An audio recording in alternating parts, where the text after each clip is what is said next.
It was a brisk autumn morning in Washington, D.C. The leaves had begun to fall, blanketing the sidewalks with hues of orange and gold.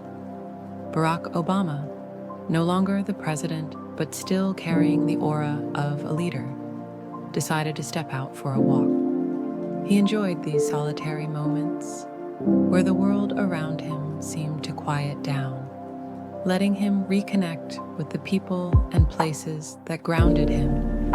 As he walked through a quiet neighborhood near the Potomac River, something unusual caught his attention. Under a bridge, he noticed a makeshift shelter, a few cardboard boxes, a worn-out sleeping bag, and a small stack of belongings. Sitting nearby was an older man, his face weathered by years of hardship. His tattered coat hung loosely on his shoulders, and he stared blankly at the passing cars above. Obama hesitated for a moment, then approached the man cautiously. "Good morning," he said gently. The man looked up, his eyes narrowing slightly. "Morning," he replied gruffly, his voice hoarse. He didn't seem to recognize Obama. "Mind if I sit for a moment?" Obama asked, motioning to a nearby rock. The man shrugged. "Suit yourself." Obama sat down, glancing at the man's belongings. Among the items was a small folded American flag, its edges frayed with age. "That's a beautiful flag," Obama said, nodding toward it. The man's expression softened, and for the first time, his eyes showed a flicker of emotion. "It was mine," he said quietly, "from my time in the army." "You're a veteran?" Obama asked, his tone filled with genuine respect. The man nodded. "Yeah, served in Vietnam, came back to nothing, been trying to get by ever since." Obama's heart sank. He had heard stories like this before, stories of men and women who had given everything for their country, only to return to a society that had forgotten them. "What's your name?" he asked.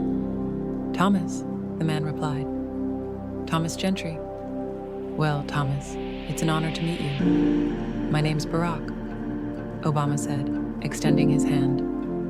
Thomas hesitated for a moment before shaking it. They sat in silence for a while, the sounds of the city fading into the background.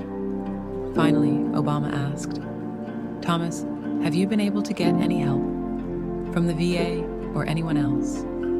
Thomas shook his head. "Tried. The lines are long, the paperwork's confusing, and half the time they just turn you away. So I stopped trying." Obama nodded, his mind already racing. "That's not right," he said firmly. "You deserve better." Thomas chuckled bitterly. "Yeah, well, I've learned not to expect much."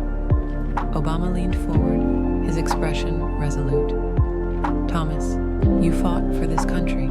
You sacrificed for it. And it's my belief that no one who served should ever be left behind. Let me see what I can do." Thomas looked at him skeptically. "And what can you do?" Obama smiled slightly. "More than you might think."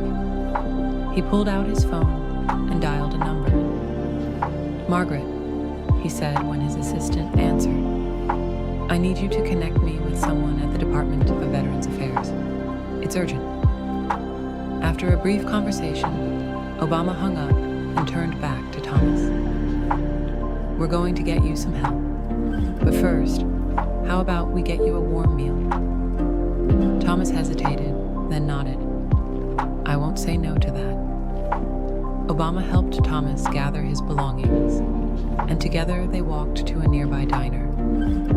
As they ate, Thomas opened up about his life, about the battles he had fought overseas, and the battles he faced every day since returning home. Obama listened intently, his heart heavy with each word. By the time they finished, Margaret had already arranged for a caseworker to meet them at a nearby shelter. Obama accompanied Thomas to the shelter, ensuring he was introduced to the staff and settled in.